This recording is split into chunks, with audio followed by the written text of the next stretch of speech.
So croeso and welcome to this webinar on digital humanities. The webinar will give you an opportunity to get some greater knowledge as to what digital humanities is, as stated in the first statement of what matters, and it will give you some practical ideas as to how schools can incorporate digital humanities into their curriculum. We will also be listening to 6 schools who will explain the digital tools that they are developing and, most importantly, the impact that those digital tools have had on teaching and learning in the humanities classroom. The first time we see the phrase digital humanities is in the first statement of what matters. And if we hover over the bit in blue, we get the definition on the screen. Digital humanities is the use and application of computational and digital tools, resources and methods. So if we put that into context of the sentence, it gives us a little bit more understanding as to what digital humanities is. Digital humanities is the use and application of computational and digital tools, resources and methods in the study of humanities, which helps learners gather, justify, present, analyse and evaluate a range of evidence. We also have a section on digital competence as a cross-cutting skill in the Humanities AOLE Designing Your Curriculum. And here we see references to digital sources, to software, to the impact of digital technology, geographical information systems, all with the purpose to present and analyse data.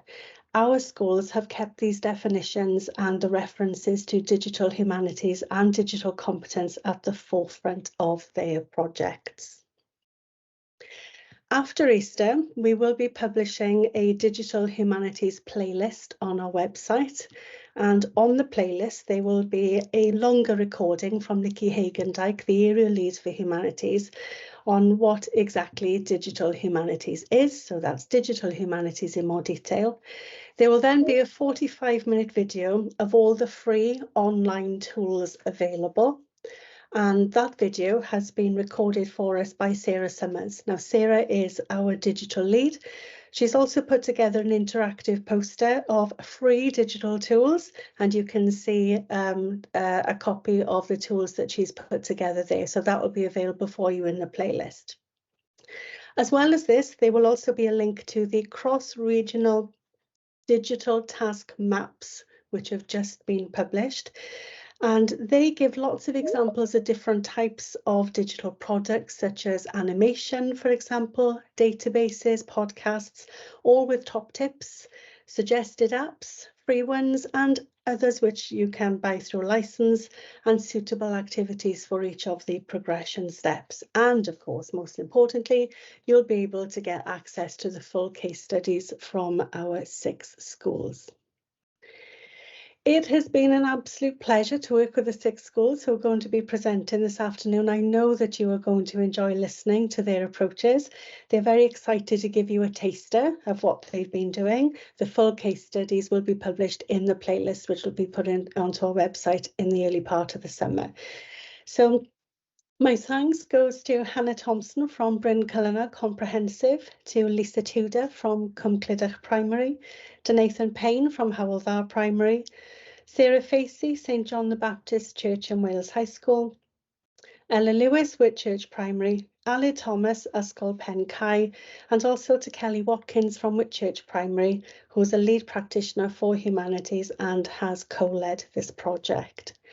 I'm going to stop sharing my screen now so that Hannah can put up her presentation there, Hannah from Bryn Cullinan. And what we'll do this afternoon is we'll go through each of the schools in alphabetical order. They'll have 5 to 10 minutes to give you a taster of the fabulous work that they've been doing. And then Kelly is going to summarise for us at the end. Over to you, Hannah. Hiya, thank you very much. I'll just try and share my screen. I haven't done this for a while. So yeah, so I'm, just for a bit of background, so I'm a history teacher in Bryn Cullinan, which is obviously a secondary school. So my project centres on that, but there's obviously opportunities for it to be tweaked for any of the humanities subjects. So what I did was I started with a DCF, so like, you know, went right back to basics, and these are the strands from the DCF that we wanted to focus on. So creating, we wanted to make sure they were using lots of different software and tools that we'll have a look at, and then evaluating and improving. So basically, you know, it's all well and good getting them to use these programs, but can they talk about, you know, what was good about them and maybe what, you know, what could be improved about them? And then collaboration, of course. I think that's one of the real strengths of using, you know, digital competency, is that opportunity for collaboration between the kids. So basically, we decided to do it with Year 7 history. We're rewriting the scheme of work in line with the curriculum for Wales. So we are doing a topic on Jack the Ripper. So there's 3 things we wanted to focus on.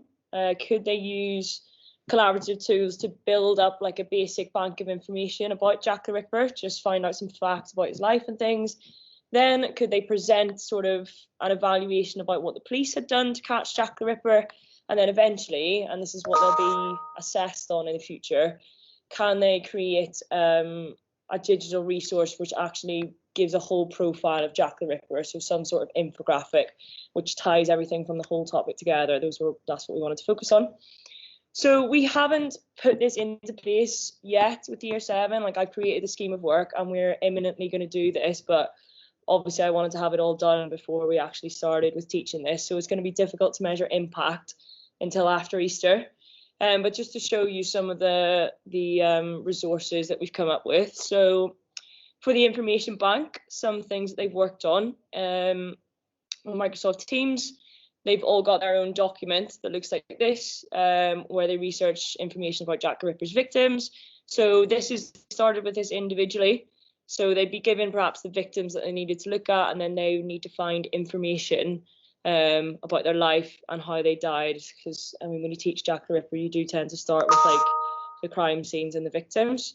But it's much easier to do this digitally, whether it's they research themselves or for probably lower ability groups, we'd give them a separate Word document for them to read and then get the information from that, rather than, you know, going all the way out to the internet.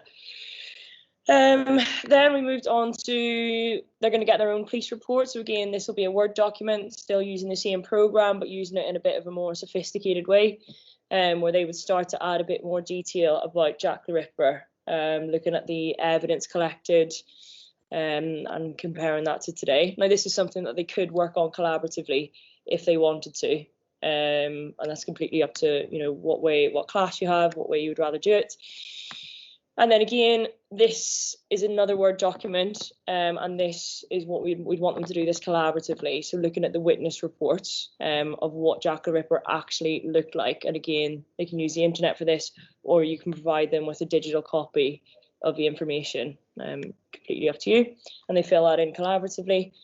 So all of these are building blocks. Moving away from Word then, we intend to do like a sort of AI lesson, where they try and come up with a picture of what Jack the Ripper would have looked like. And this gives opportunities. You know, AI is becoming a bit of a buzzword, so you can talk about kind of the pros and cons of AI. And the kids can sort of play around with this. This was a Microsoft program, I think, Microsoft Copilot this is, where they can, you know, explore how slight word changes can result in totally different images. You know, rather than the traditional way of doing the portrait of Jack the Ripper, which is, right, here's a pencil, draw what you think he looked like. This was kind of more interesting way of doing it, and it opens up other kind of avenues. They hit the DCF, you know, talking about pros and cons of using AI.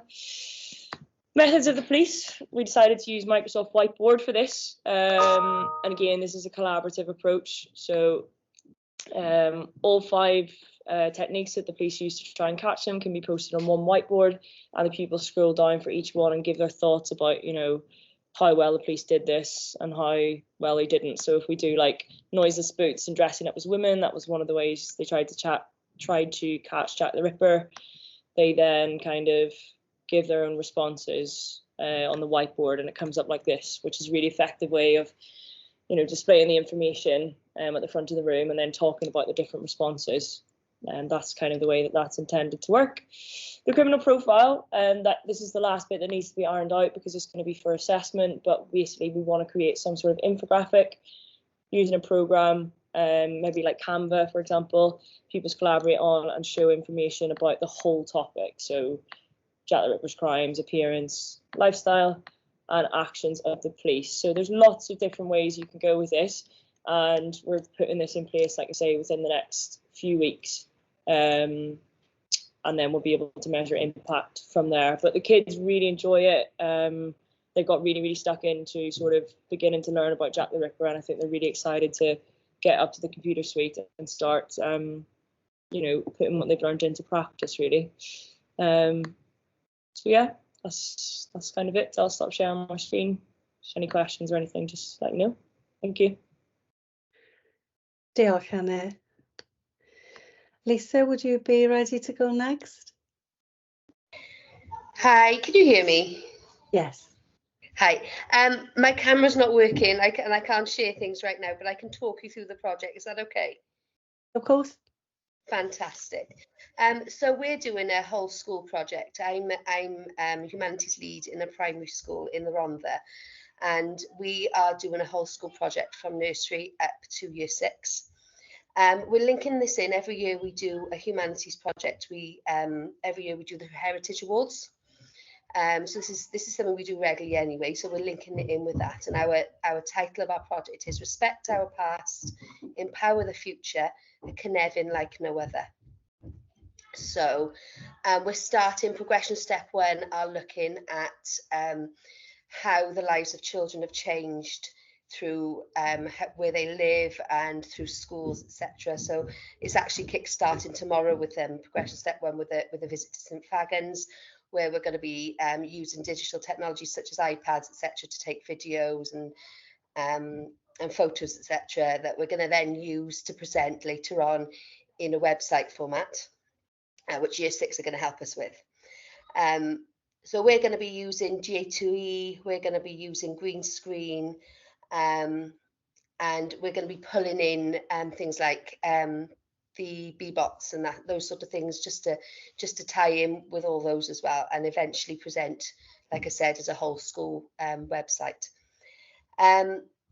Year 4, 5 and 6 are looking at down the mines and how the lives of children have changed in regards to their rights, from having to work and from down the mines, basically how things have changed there. And year 3 and 4 are going to be looking at the change in Black lives, what am I talking about? The lives, that Black history basically, and how our rights have changed through Black history as well. So it's a whole school project, looking at the rights of the child, trying to link that in as much as we can as well. We're going to be using his censuses, the old censuses, the green screens, Encyclopedia Britannica. So we're going to be bringing it all in basically, and just seeing how we can show progression from nursery and reception right up to year 6, and seeing sort of which components and which apps work best for each age group. Is that okay? That's great. Thank you, Lisa. Nathan. I'll just share my screen a second.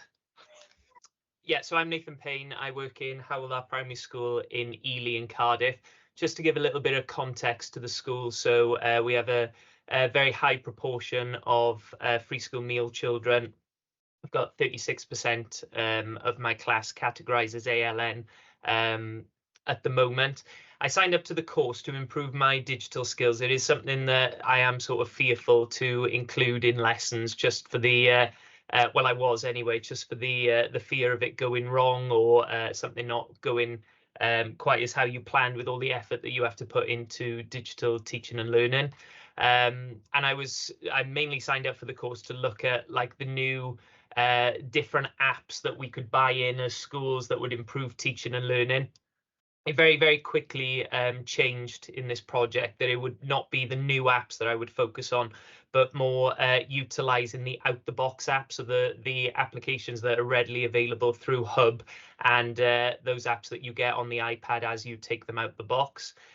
In class, we are lucky to have 20 iPads available, and we can book Chromebook trolleys as well to enhance our lessons. And just to give you all a bit of context as well, we had our Eston inspection last week, so hence the bags under my eyes and the exhausted expression on my face. I'm sorry, everyone. So I decided to focus on how can out-the-box apps improve the teaching and learning of humanities. As you can see, our year 6 context or topics sort of split between 3. At the start of the year, we were focusing on World War II, a very historical based topic. We're currently coming towards the end of our Blood and Bones one, which is very science focused, and then we're going to be moving on to our planet, which is geography focused within humanities. So the sort of initial meeting that we had for this project came at the start of our World War II one. So we were able to sort of change some aspects of our curriculum for World War II to improve digital humanities. However, you'll see a little bit later on that we've sort of utilized these digital skills, and I hope you don't mind, Elizabeth, but I've included a lot of like the digital learning that we've done within our Blood and Bones topic as well, just to talk about how we've been able to apply those skills and sort of the progression that we've showed following where we started in September to where we are now as a class. It's also very difficult for us to show like standalone humanities lessons and things, just because we have a very like cross-curricular approach to learning and teaching. So we first started off with sort of nailing the skills for Google Suite. One example of how we've used slides this year is the children were given an historical inquiry with regards to World War II. The learners had to research the different aspects of World War II and collaborate together. So they had to work together on the Chromebooks, on the iPads, to talk about evacuation and Frank Anderson shelters and all these other aspects. I love the use of Google Slides, just because the children can readily go into each other's slides, comment on, provide feedback, and sort of celebrate the work of others as well. And the Google Slides that we use was an ongoing document that we used throughout our World War II topic. It was one that we did towards the start, and the children were just naturally going back to these Google Slides to look for any information. This became like the source of evidence rather than us using too many variety of websites and things, which was really good for the children to see. Throughout our World War II, we've because we're a Read and Reconsidered school, all of our pieces of writing are done through text. So we've been focusing on Letters from the Lighthouse and a book called Skyward, which celebrates female pilots in World War II. So I've loved the use of Google Docs, just because you're able to pull up everyone's writing up on the screen. You're able to give instant feedback. So for assessment for learning, it's been absolutely fantastic. The children are able to work on the documents on devices at home as well, because once you set the tasks, they're readily available for the children to use, as long as you don't set like a deadline for anything.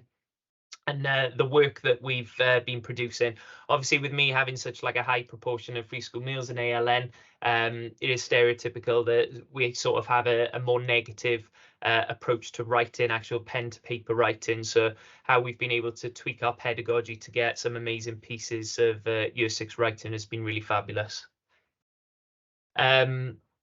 As part of our topic on World War II, we visited the South Wales Aviation Museum down in St Athan, an absolutely fantastic trip where they've got a massive hangar full of aircraft, not just World War II, but a range of different aircraft that goes from the 1940s all the way to modern day. The children absolutely loved it.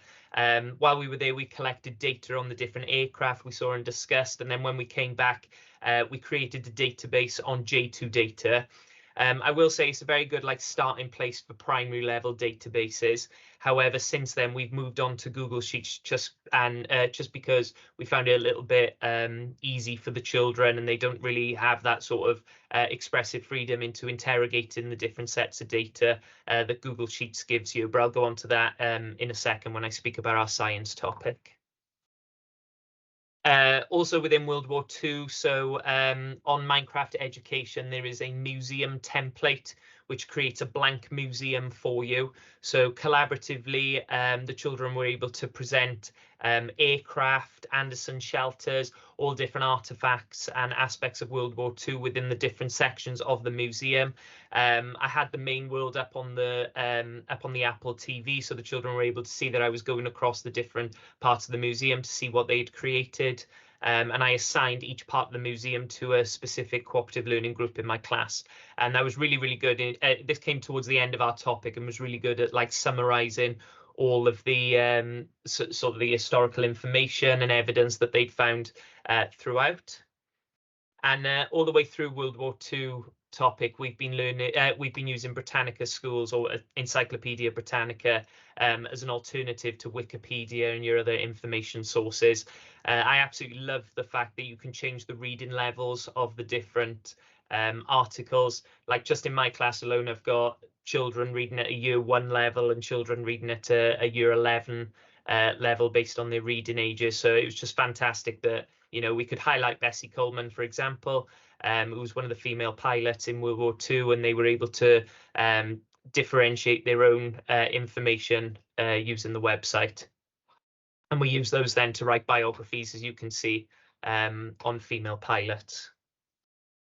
Something which we've done very similar to what's been spoken about already, but through our link with Cynefin, we're doing Welsh Fortnight at the moment. So we visited St Fagans last week, and we are doing a digital photography project to celebrate Welsh culture. You can see here that they've taken lots of images of St Fagans showing Wales throughout the ages, and we're going to be digitally editing the photos and creating a virtual gallery. So that's something that I'll present in my final project.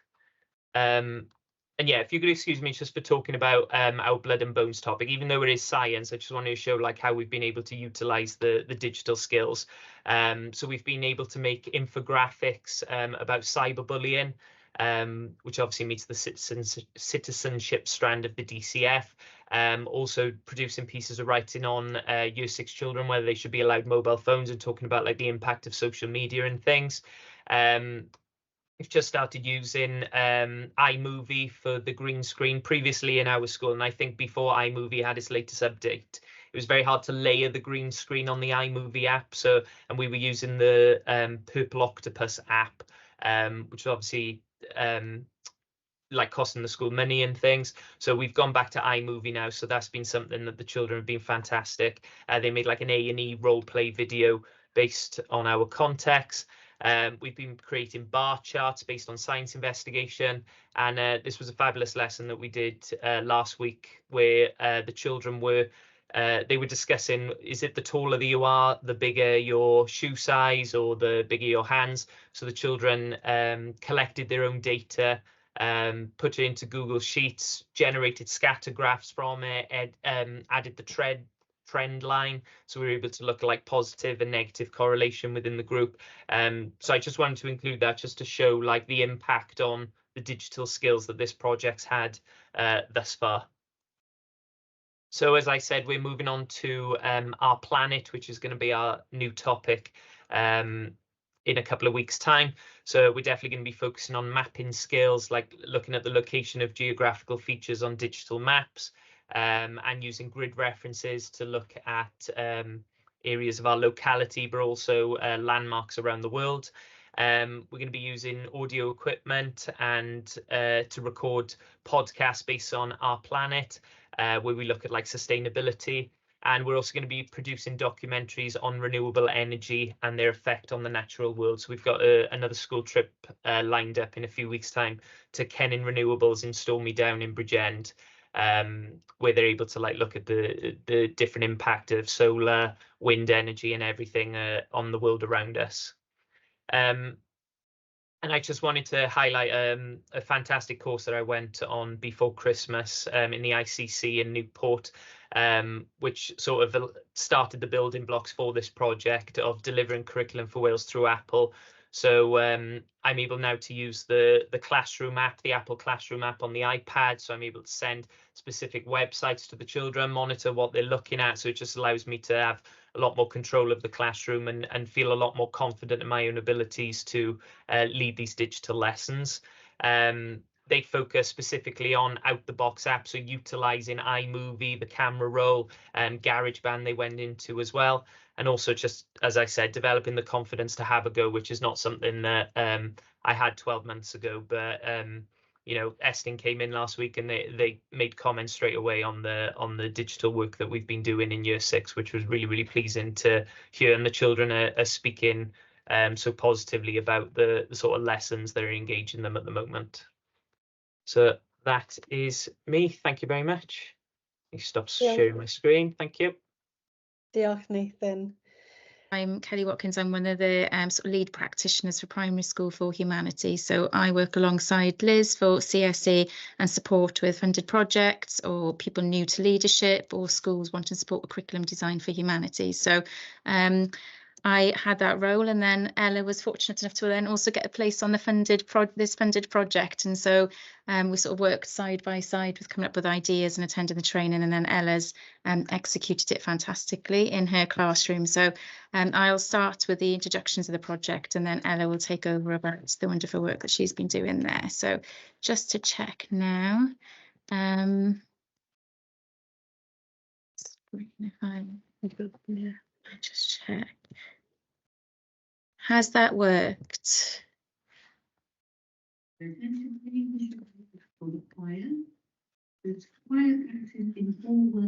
Okay, sorry about the tannoy message that's coming on at the moment. Always happens during a live webinar. So hopefully we can you can see what's on the screen. So initially, Ella's going to show the work that she's undertaken in Year 5 through 2 inquiries. So the first being in the autumn term, and you can see that the central idea is children worldwide encounter different opportunities and challenges, and so the key aim for us as a school is very much looking at what matters statement 1, which is the inquiry work linked to humanities in general. So looking at asking questions, looking at evidence, analysing evidence, making conclusions, which digital humanities obviously is embedded within that.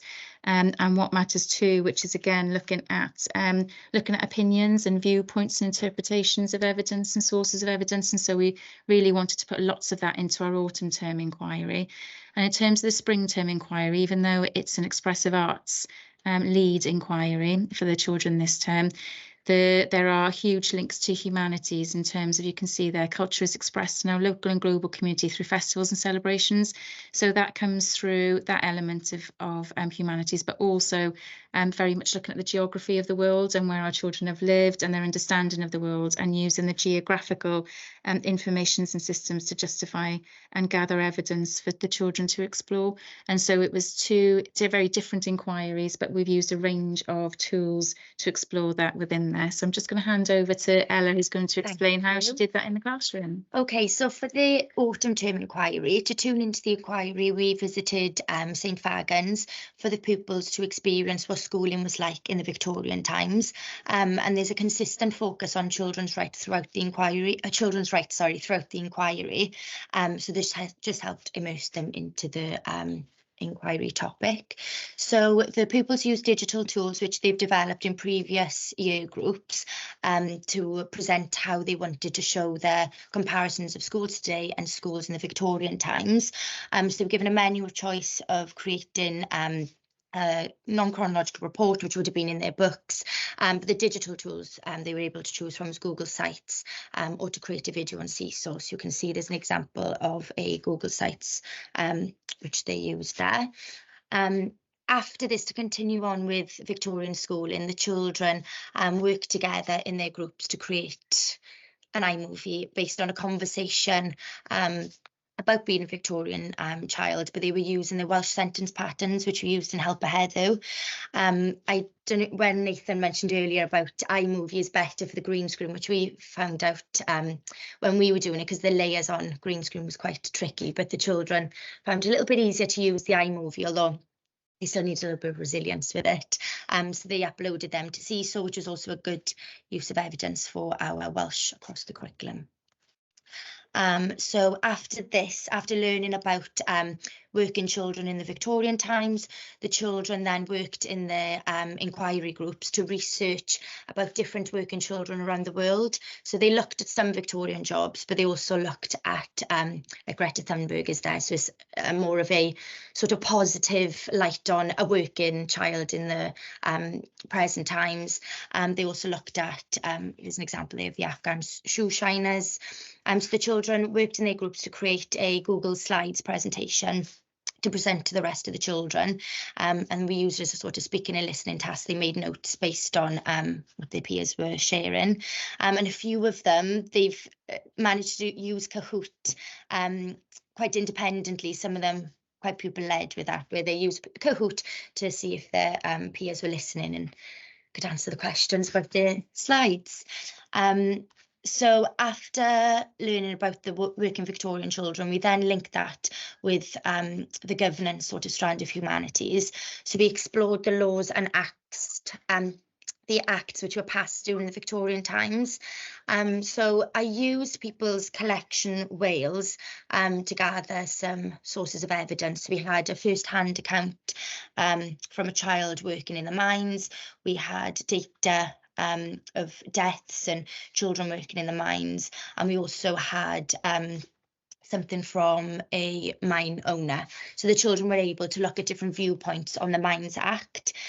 It was a little bit challenging to sort of dig through all of the archives. So you do, when using it, need to spend a little bit of time looking through, but there is some really useful sources there. That helped with one of our targets when we were looking at what matters one. Then we, after looking at Lord Shaftesbury, we then looked at other change makers during the Victorian time. And Britannica schools, I haven't used it before on Hub, but since doing this course, we've been able to really utilise Britannica schools instead of just searching information on Google. Has been really useful. Like Nathan mentioned earlier, there's a read aloud tool there for the different abilities of the learners. They can save articles to their Google Classroom. So I split the groups up to look at different change makers, and then they used a Jamboard on Google to collaborate to share the information which they found in the key information. So we got more out of them, and we learned more about different change makers rather than just focusing on one lesson. So after learning about children's rights in the past, but then also globally, and the work which UNICEF are doing for children's rights, children wanted to take action and fundraise. So they used various different digital tools like Google Slides, Adobe Creative on Hub, and Google Sites to inform their peers about the event. And then to reflect on the inquiry, then they use Google Forms to come up with a quiz based on everything they learnt in that inquiry. So that's the autumn term inquiry, and then moving on to spring term, which we're still working on at the moment. Like Kelly mentioned earlier, so it's our expressive arts. So at the start of the term, we looked at more the geographical features. So to start off, we used another one of the apps which we haven't used before, which is the Map Zone. So this just started the children off with learning about mountains and their contours, and there's some really useful games and quizzes on the Map Zone website. So the children explored the contours, and they were then able to work together to create their own mountains based on contours. After this, the children use Britannica Education again, because it has, I don't know if you can see the circled feature there, it has World Atlas, compare countries. We haven't looked at Geography Explorer yet, but we used the first two. So children use the World Atlas to locate the mountain ranges across the world, and they plotted them on their graphs, not their graphs, sorry, their maps. And after this, they then chose which country they wanted to zoom in on. So again, they use the World Atlas, they use atlases to locate the geographical features. And then after this, the one next, where this is comparing countries, this was a really useful tool for the children to look at the statistics of the different countries. So they created, we used a template on Google Slides, and they created top trumps based on their country, and then they compared it with statistics in Wales. And then we were able to do some cross-curricular maths to compare some of the data between their countries. And then we moved on to the grid references. So it's back to the map, what was it called? Map Zone again. It was a really useful tool. There's loads on there. And there's also a link at the bottom where you can go into, where you can see Digimap for schools and the Ordnance Survey website, which is useful for me as a practitioner to get resources, but it's also a useful tool for the children. So we were able to print out some of the, you were able to zoom in to certain parts of the UK, and we could print out a map then with the OS grid references on there.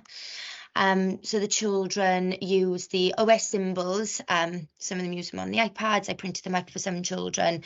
And then you can see there's 4 different maps. We zoomed into different areas of Cardiff, and the children were using the grid references then to identify the OS symbols.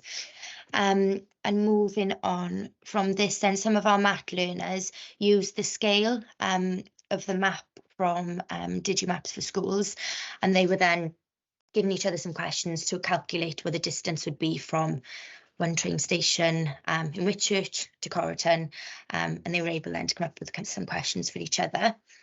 We sort of had a pause then. The next step, I noticed there's a Keynote app on the iPads, which I want to explore a little bit more with the children, because they're able, I want them to apply to skills which they've developed previously, and then link that with our grid references and our map work. So that's our sort of next steps there. And what we found from all of the digital tools which we've used, some of it, again, like Nathan mentioned earlier, was tools which we've had previously, but we're utilising more, but then also some new tools which we've learnt from listening to the other schools. It's the impact on pupil independence has been much sort of, it's been better, hasn't it, for all ability of learners. Yeah, and particularly for our ALN pupils, it's removed a lot of barriers, and it's just meant, particularly some of the more difficult concepts which you cover in humanities, it gave them more materials and more visual elements to it to enable them to access and develop their own learning, rather than over relying on adult support or peer support. They were actually able to develop their learning independently. Yeah, so we found it really useful. Yeah, thank you. Diolch both. Aled, will you be ready to load up yours from Ysgol Pencau, please? No problem. I'm hoping that you can see my screen. Yeah, fantastic. First of all, apologies that I'm in a PE kit, but we've got after school club tonight. So I always think that I should be wearing something smarter to come, but unfortunately, that's my reasoning behind me wearing a kit today. Anyways, yeah, so as a school, we were thinking, we've been doing a lot of work on the humanities AOLE over the last kind of couple of terms to develop our own curriculum, and we thought how we could kind of use the digital aspect of digital humanities within our work within the school. So similar to Nathan, really, I just wanted to see if there's any kind of new apps or new websites out there that we could enhance our provision within the school, and that's what got us started really with the work that we've been doing. So with regards to the project itself,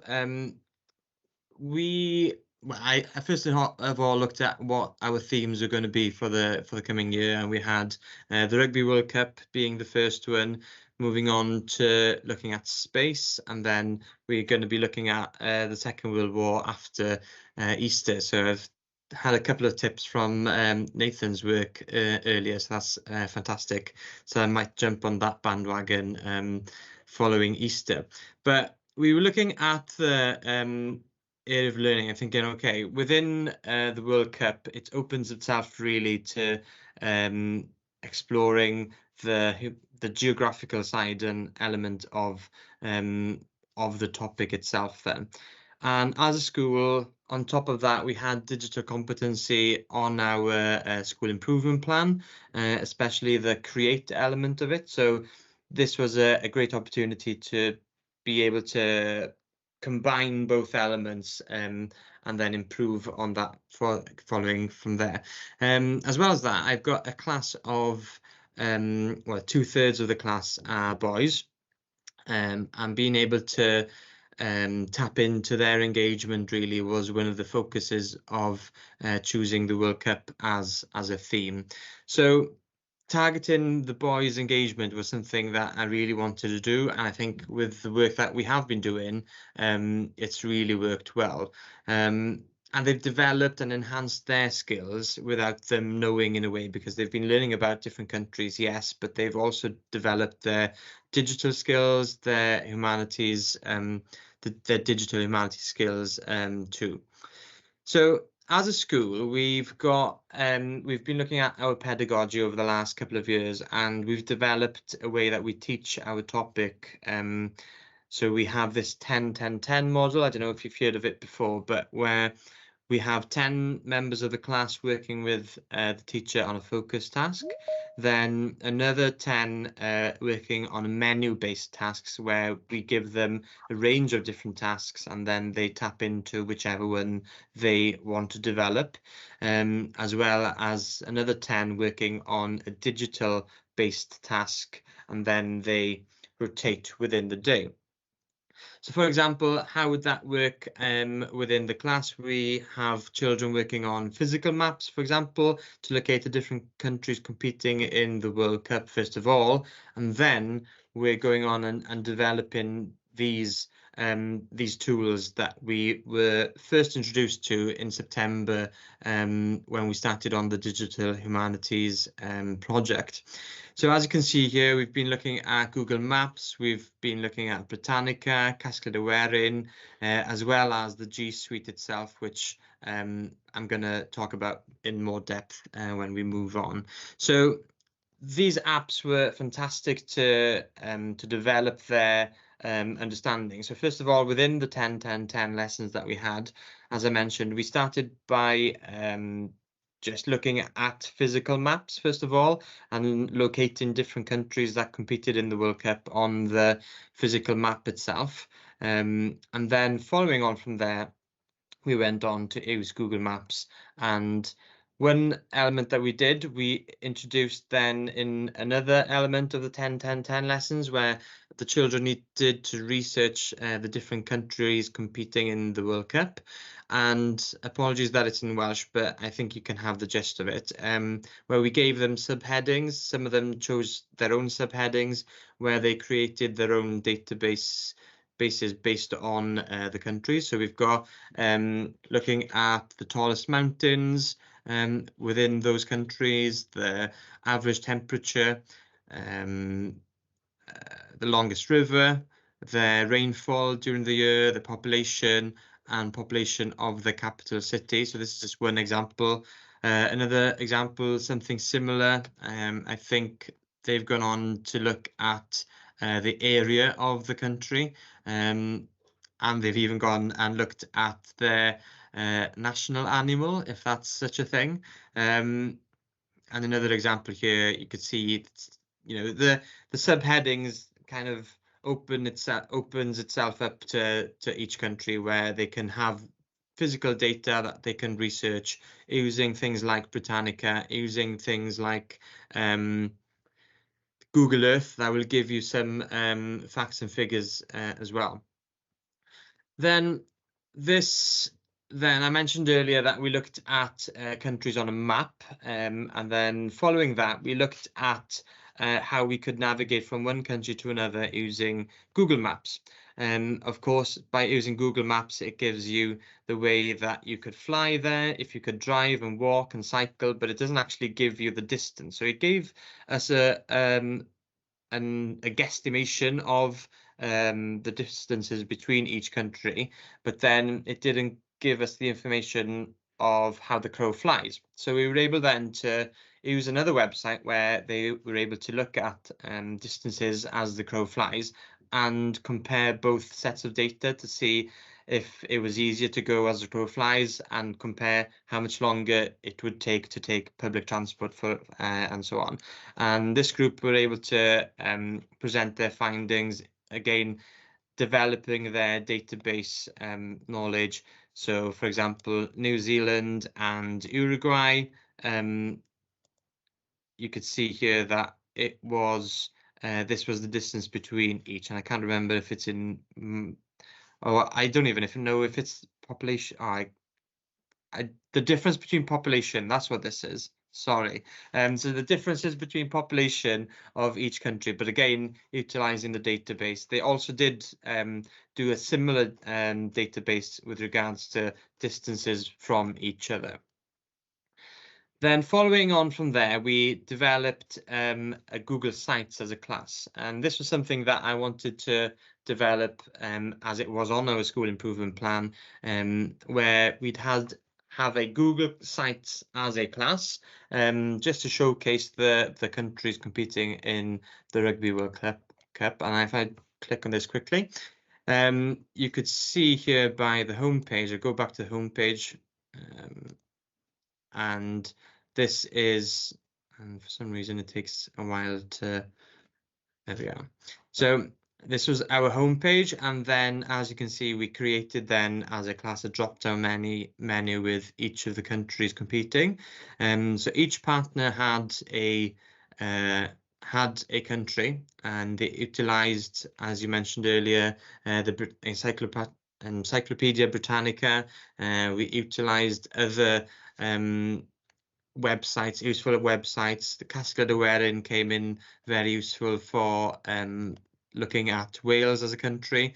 So just to give you an indication of what they did, they created a kind of Britannica site themselves, Britannica site, a Wikipedia site, just to showcase their findings. So the first box here, everyone had exactly the same subheadings that they needed to investigate and research. So their capital city, population, the name of their anthem, their president or their minister, what's their official language, area, and the currency that they use within the country itself. So some of them went down different routes. So we had somebody researching here about the French Revolution, just about politics in France. Then I asked everybody to link into their Google Sites a link to the country itself on Google Maps, as well as to be able to see the shape of the country more than anything, and then give it a bit of context where the country is within the continent. Then some of them went on then to look at the history of rugby in France, and I just look at other examples here. New Zealand. So typically things are not loading here, but again, you can see the same kind of format where we've looked at the capital city, population, anthem, and so on, where they've here they've researched on the capital city itself and inserted some information on there, as well as look at the main attractions and the main destinations that they have within New Zealand in their Google Sites. Then we looked at the rugby element, and here they've gone down the route of looking at the time zones and how the time zones differentiate in New Zealand itself. We've gone back to rugby, and again, it's just using various digital skills and being able to apply those into their Google Sites. And I think they've gone on and inserted a couple of highlight videos here to their work itself. I'll show you just another example quickly. Where's Wales? Cymru. So hopefully you could see the same kind of structure, looking at Wales, the shape of the country, and then Wales within the context of the United Kingdom. We've got here the history of Wales and the brief history over the last couple of decades. and then we've gone and used the cascade of wearing to research rugby in Wales and how it started, and that's where we've had the images from that website, and that's something that the children really enjoyed, and we celebrated their work then by, well, creating a display within the class where we've got the world map within the middle. We've linked each country to their geographical location, and we've put a QR code then so that anybody who comes into the class, they could scan the QR code and they'll take them then to the children's page, then showing them the information so they could see a purpose to what they were doing, in order to show their findings, as well as teach other people about the history of Romania, for example, and how rugby developed in that country over the years. So it just gives you a bit clearer view here.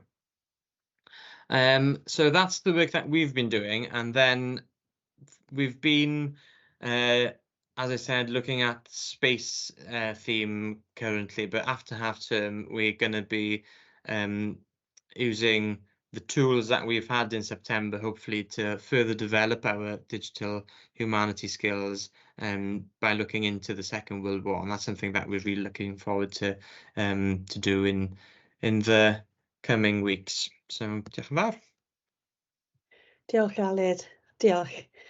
Sarah. Okay, so the Digital Humanities project, I got involved because I wanted to more so really improve the digital use of the Chromebooks during our fieldwork projects. That's obviously evolved a little bit since I started, but that was still the main focus of the Digital Humanities project for me. We'd recently had a set of Chromebooks for 2 classrooms, and that is a little bit of a challenge now as we're trying to incorporate more and more digital work, but hopefully perhaps with the amount of things we're doing, we might be able to maybe ask for another set if we can utilise them enough. So yeah, pupils were already quite familiar with the use of Google Classroom and using all the sort of associated software such as Google Slides and Docs and things like that. So the focus was for the geographical inquiries. I'll come back to that a bit later if that's okay, as I realised Liz has put GIS as one of the key focuses for some of the people perhaps who would like to know a bit more about GIS within the secondary curriculum.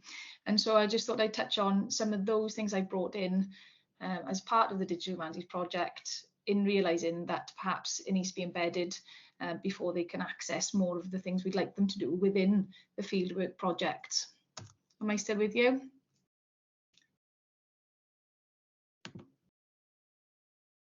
Yeah, we still okay? Yes, we still hear you, okay. still with us. Thank you.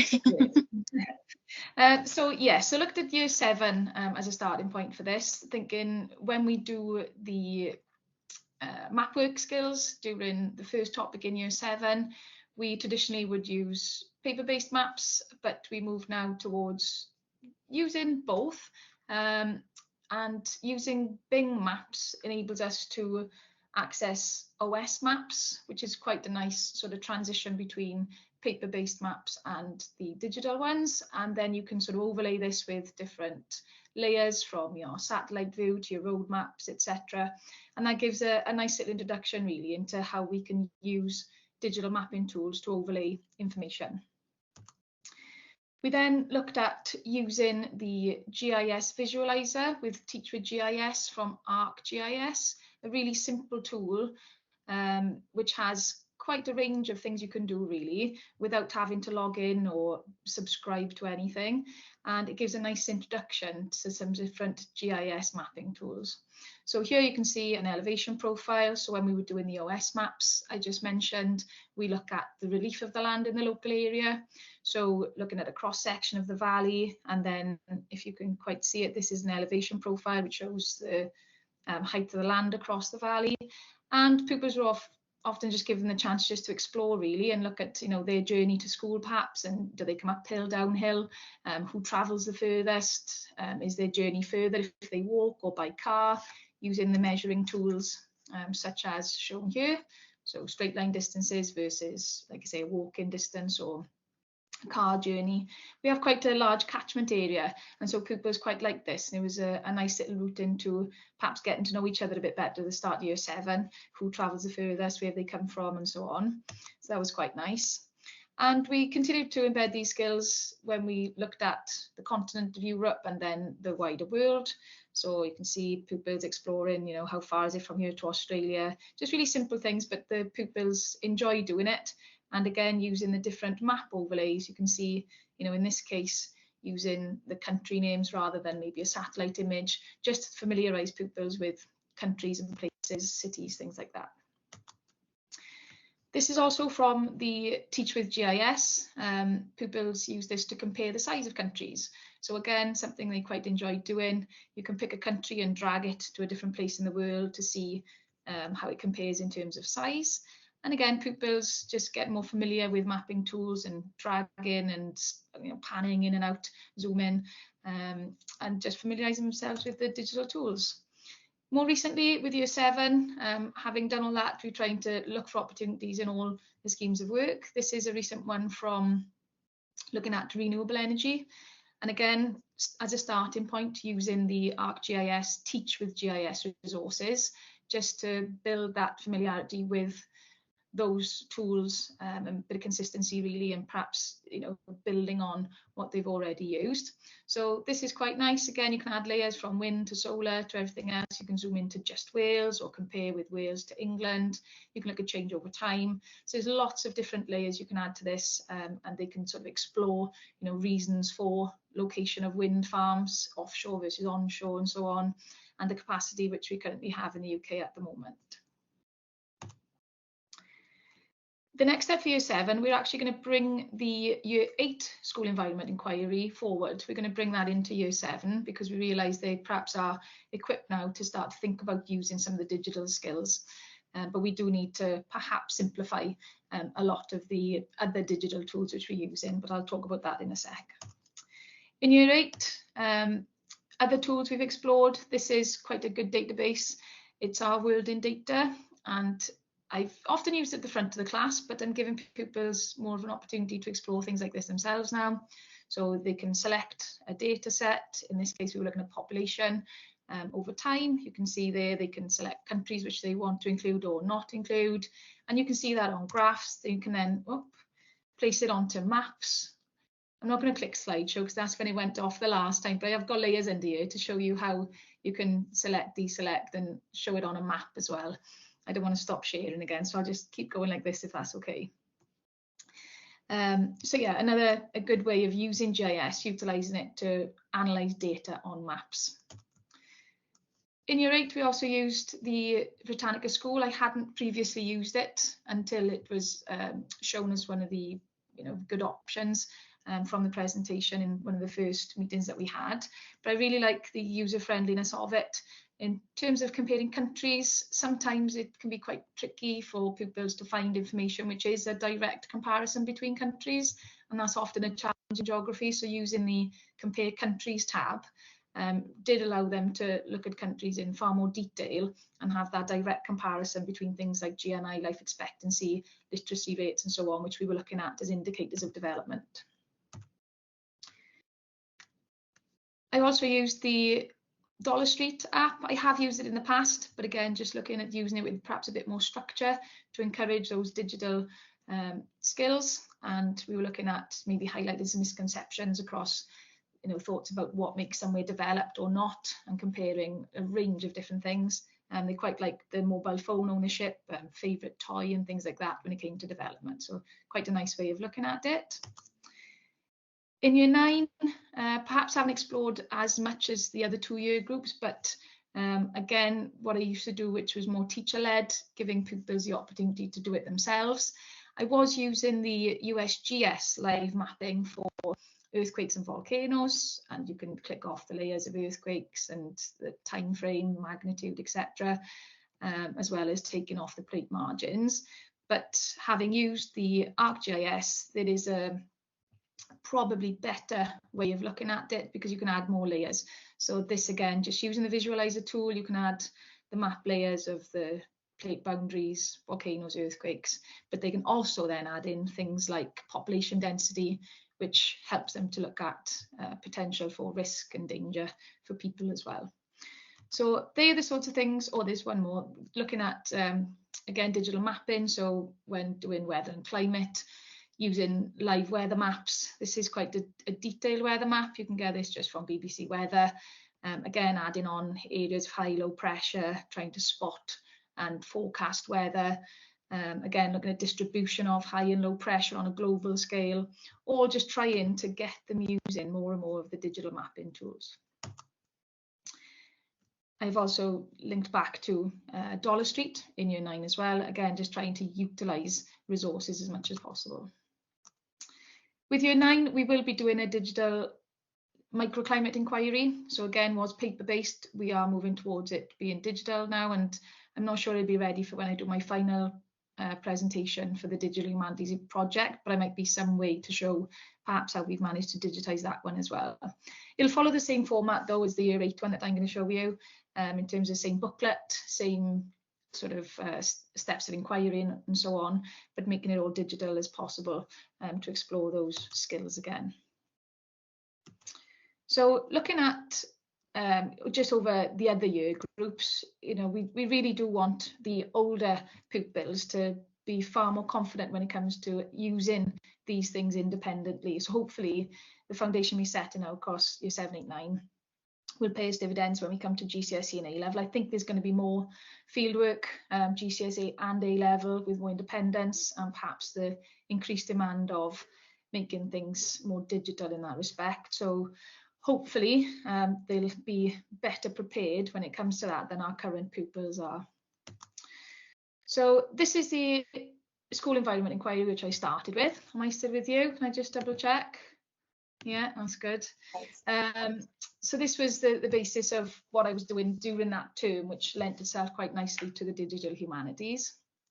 As I said, traditionally, I will pop a photograph in there of what it used to look like compared to what we've managed to do. Had to sit down and have a really close look at, you know, the digital aspects we could include.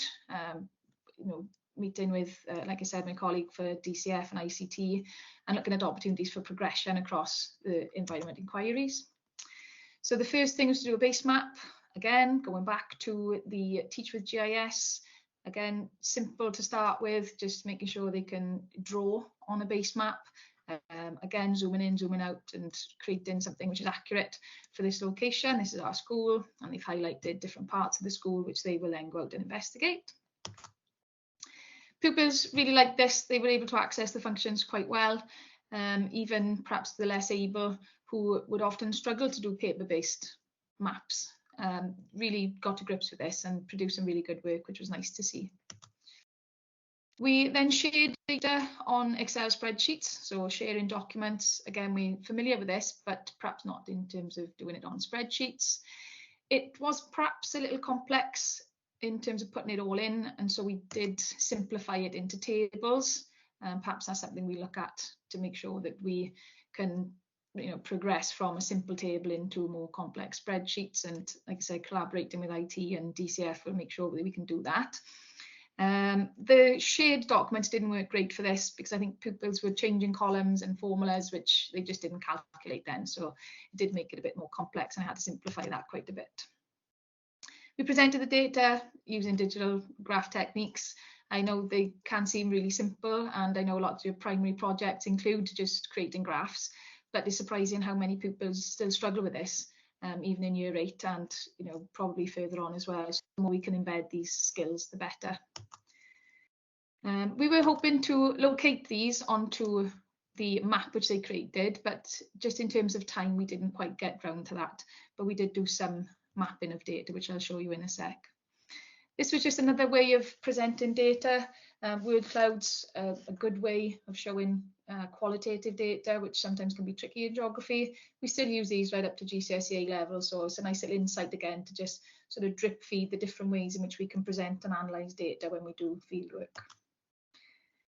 This is where we were able to map some of the data. This is just an emoji map, so they were circling, you know, how they felt in different parts of the school, and you can see that they were able to locate that data then onto the map.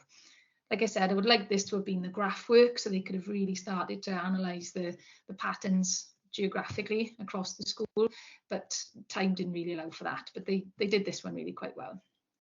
And perhaps that's something, you know, maybe starting with year 7, maybe we won't put the graph work in there this year, but that'll be something they do in year 8 and then in year 9.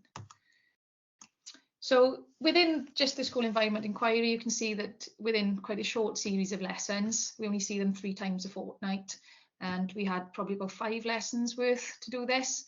They really were exposed to quite a wide range of digital tools, which perhaps they wouldn't have otherwise within the geography curriculum. They have increased their confidence in using digital resources, and it has highlighted as well gaps which perhaps we need to think about across the school.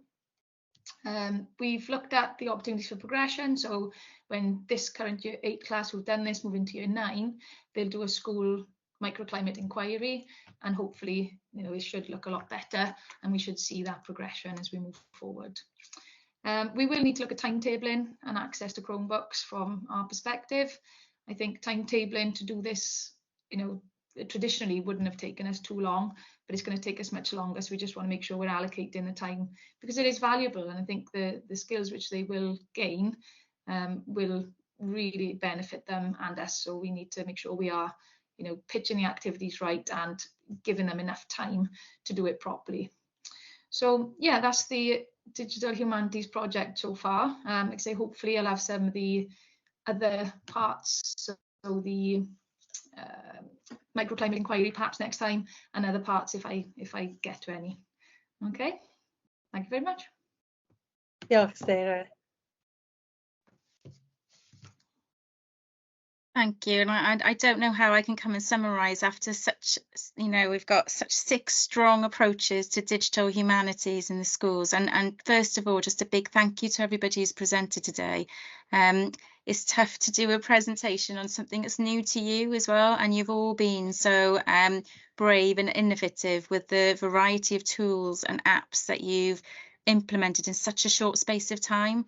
And we run lots of funded projects, and I know Liz would say the same, that this group you've really taken with it and run with it and thrived, and we've all learnt so much from each other. And I know this webinar would be really useful for all of the people watching now and then looking at the video that's been recorded afterwards. So a huge thank you for the professional learning that you're going to offer as well to the wider school community as well as each other through this project. But just to say, I mean, the variety of tools that have been used has been exemplary, I think, for people to see how it's been used from primary all the way through to secondary. And we've had schools talk about, you know, Lisa was talking about how their younger children are gathering evidence through taking photographs, right up to Jack the Ripper projects, and then the geographical systems that's just been used up to year 9. So that's been fantastic to see that breadth and spread of experiences our children can offer. And I'm going to go back through the digital tools a bit more and show how that's been used. But just to say that, you know, Ella and I was just saying that actually how many more children are going to be excited about doing GCSE, geography and history, and these inquiries that they're going to be learning about and topics in schools, because what these digital tools have done have just brought it to life. You can see it's authentic, there's real life experiences, it's exciting.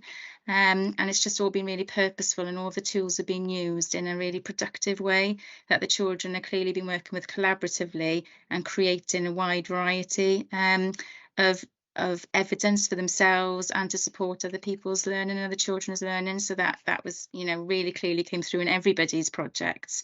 But when we, you know, we go back to what is digital humanities, so we think about what matter statement 1 and those inquiry skills. And like Liz said at the beginning, is to justify, gather and evaluate that range of evidence. And when you're looking at your DCF and cross-curricular skills, is to present and analyse data and looking at those geographical information systems. And you could see that coming through every single school. And you look at, you know, what Hannah was doing in Bryn Clernog there with the children collecting evidence and the information banks, being analytical with giving responses, the pros and cons. I love the co-pilot Microsoft tool. Yeah, I hadn't seen that before. So I think children are going to have great fun in exploring that. Great opportunities there to look at interpretations as well of evidence and viewpoints with that tool. Lisa, and what you're working on for the Heritage Awards sounds really exciting. again, with those children being out and about gathering evidence on trips, using Encyclopedia Britannica, and then getting your DCF with a green screen in, producing websites and apps. All that collaboration work that's going on across the school sounds really exciting. And then Nathan, you gave us the gift of humanities and a bit of science thrown in there, so that was exciting to see. Again, it's all back to that research. The children are gathering research, they're evaluating that range of evidence and sources of evidence through the Google Suite that they were using with you. They used a trip really productively to create the databases to get more evidence, to be able to analyse that data. And using and summarising the information then on the Minecraft. So that was great to see how coding could come through as well as one of those tools, because I think that was maybe the only project where we saw an example of that. So thank you. And then Sarah, thank you for presenting to us and facing a bit of adversity and resilience there and coming back to us and trying again, because that's not hard to do after an IT disaster. So thank you. And again, so many tools there for GIS and geographical systems. And I know that's in primary, we are learning so much from you from doing that, as well as your secondary school colleagues that will be watching today. And I was frantically writing down lists to pass on to our year 6 teachers, which would be useful. And it's just great to see things that are free, like the Bing Maps, the Teach With on the ArcGIS resources. Great to see our Britannica schools was used in secondary and primary, and that's a thread that's coming all the way through. Again, to look at those sources of evidence that are age appropriate for the children to access as well. I think that's really important in humanities, that we get appropriate sources of evidence for them to be looking at. And the Dollar Street was really lovely to see as well. And again, you could see a DCF with spreadsheets. Love the emoji maps and the graphing tools that were coming through there. And then obviously Ella, I know lots about, but yeah, it was great to see with the People's Collection Wales, how the Google Suite had been used again for sources of evidence, Jamboard coming through, and again the DCF with iMovies, the Google Suite, and you can see how all schools are using similar apps and tools, but just in a variety of ways. It's really creative how it's been used in a creative way. And again, thank you to Alid as well for with your inquiries. Really clear to see that the amount of research that had gone on there for the children, the amount of data that they'd collected to be able to interpret the evidence and justify it. And then again, looking at those databases and making that Google site, and now that can be used for other children to explore. You can see how that can be used for next year's year 6, and you can just keep developing it to really, for those inquiry skills to be really further enhanced through the school. So I tried to put that in a summary of a few minutes, but wow, what a lot of learning. And what a lot of hard work that you've undertaken, but also your pupils, and just thinking about the progress that they would have made from using these new tools that they wouldn't have had a chance to experience before, and how much deeper the learning has been because of all the collaboration in the project and the amount of evidence that's been produced. That wouldn't have been done if you were just looking at one country at a time, or looking at one source of evidence, or looking at one small piece of data. So having all of this work coming through, you can see would have really improved the quality of the teaching and learning within humanities as a whole, as well as focusing on the improvement of their IT skills through the topic and their inquiry skills. So yeah, a big thank you to everybody.